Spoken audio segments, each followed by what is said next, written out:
سلام، من فلورم. امروز میخوام طرز تهیه میز قاسمی که خیلی خوشمزه و مقویه و مخصوص شمال ایرانه بهتون یاد بدم.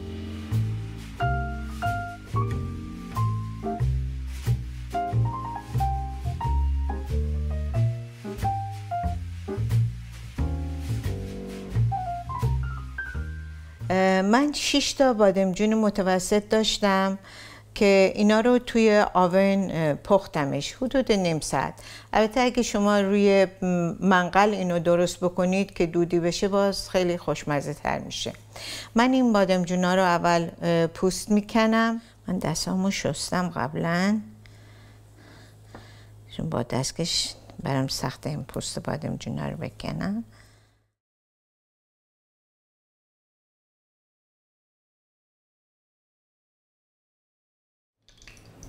اوکی، من حدود 4 قاشق غذاخوری روغن زیتون ریختم. اول سیرم رو میریزم که یک کمی تف میدم، زیاد نباید سرخ بشه برای اینکه بعد میسوزه. بعد زردچوبم رو میریزم و بعدش هم بادمجونامو.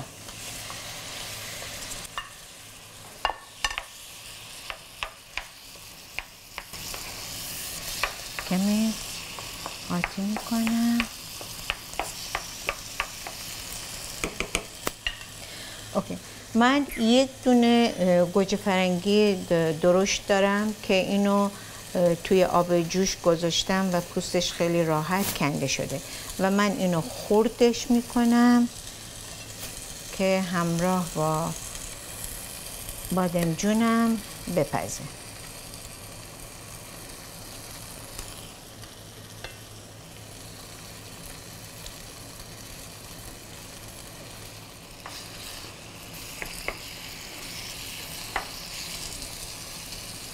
اوکی، من در قابلمه رو میذارم تقریبا یه 10 دقیقه میذارم بپزه بادمجون. حالا من اینو با این گوشتکوب قشنگ میکوبم.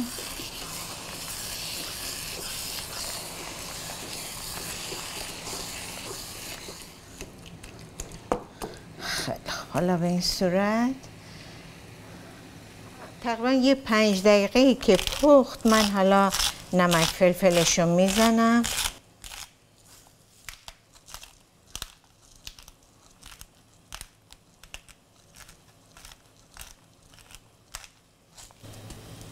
اوکی، میذارم تقریبا یه حدود 10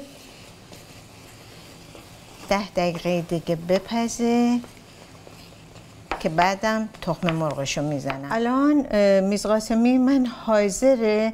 من اینو گذاشتم کنار، تخم مرغشو آماده میکنم، بعد میذارم روش. در حدود 2-3 دقیقه هم با تخم مرغ میپزه و غذای من آماده است. الان من تقریبا 1-2 قاشق روغن زیتون ریختم.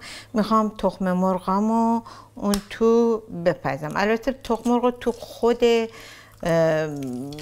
بادمجونم میشه ریخت، ولی من فکر میکنم اگه من جدا درست کنم بریزم روش شیک‌تر میشه. ولی من این تخم مرغ رو یک کمی به همش میزنم. خیلی خوب، حالا بهش نمک فلفل میزنم یک کمی.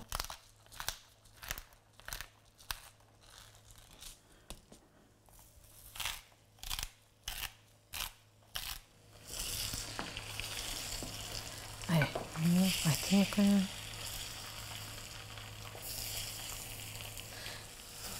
اوکی، در همین حد که پخت کافیه. تقریبا یه 5 دقیقه هم من میذارم یا کمتر، مثلا 2 دقیقه میذارم با خود بادمجون بپزه. این به نظر من شیک تره، مثلا تا اینکه من بخوام تخم مرغش رو قاطی بکنم.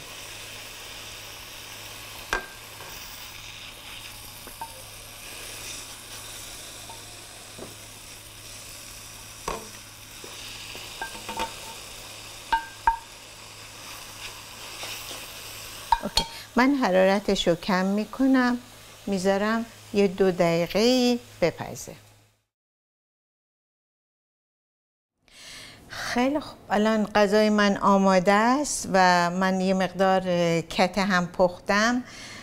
از این میز قاسمی خوشمزه من یکم میریزم روی این برنج. اینو معمولاً با خیار، برای مزهش خیار یا دستور زیتون پرورده رو من قبلا براتون دادم، یا با همون زیتون پرورده یا ترشی اینا میخورن.